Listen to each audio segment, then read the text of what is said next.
It was pretty quick because it had to be done quickly because it aired pretty soon thereafter.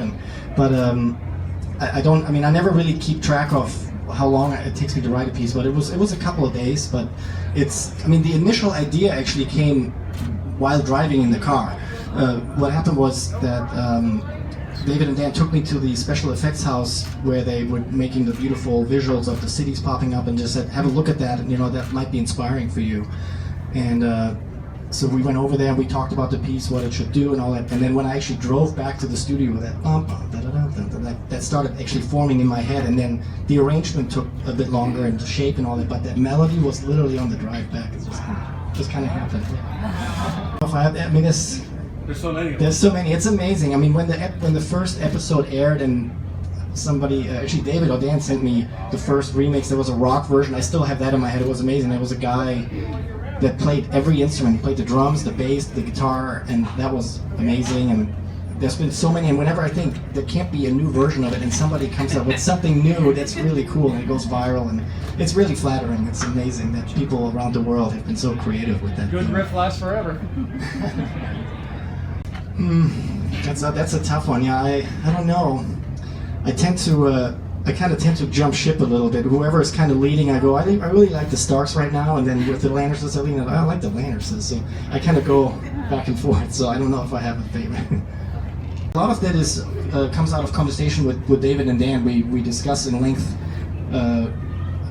how we can be different between the different houses and the different locations. So.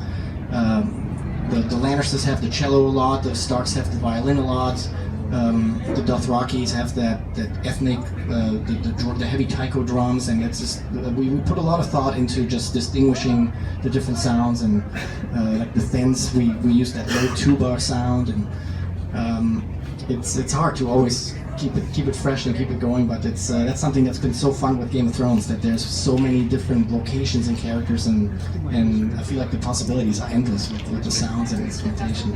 Thank you. Nice costumes, by the way. I love it. It's actually more classical composers than, I love all the film composer guys, and they're big heroes of mine. James Horner, John Williams, Hans Zimmer, they're all big heroes of mine.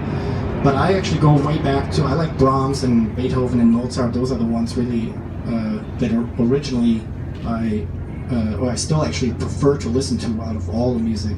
But then actually there's just pop music that I like. I love Adele, for example. I love listening to her. That's just as much inspiration to me. It's not always instrumental classical music. I love Metallica. I kind of go across the board. So.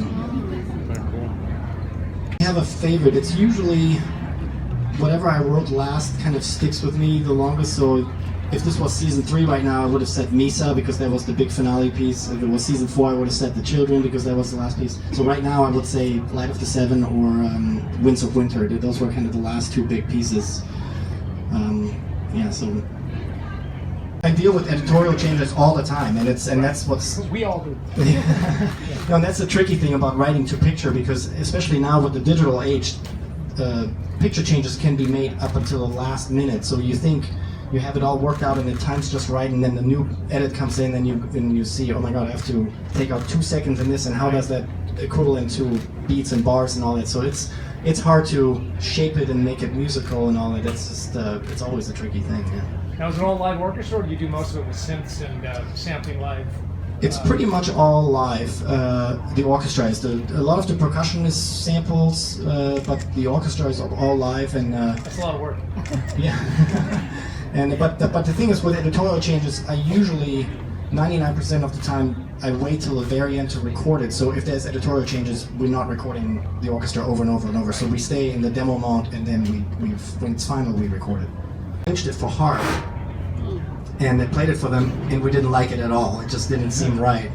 Then I rearranged it again for celeste and bells and all those kind of sounds, and played it to them, and it just still wasn't right. And then they said, let's see that piano version again. And I hit play, and when I turn around, I just see the heads going. So we just knew that it worked, and so we just had to put it in. There was something special about it, and then when the episode aired, it was so flattering that you guys, the audience, just liked it so much. It was so well received. So it was just great to see that we had trusted our instincts and go with the right thing. So that's how that came together.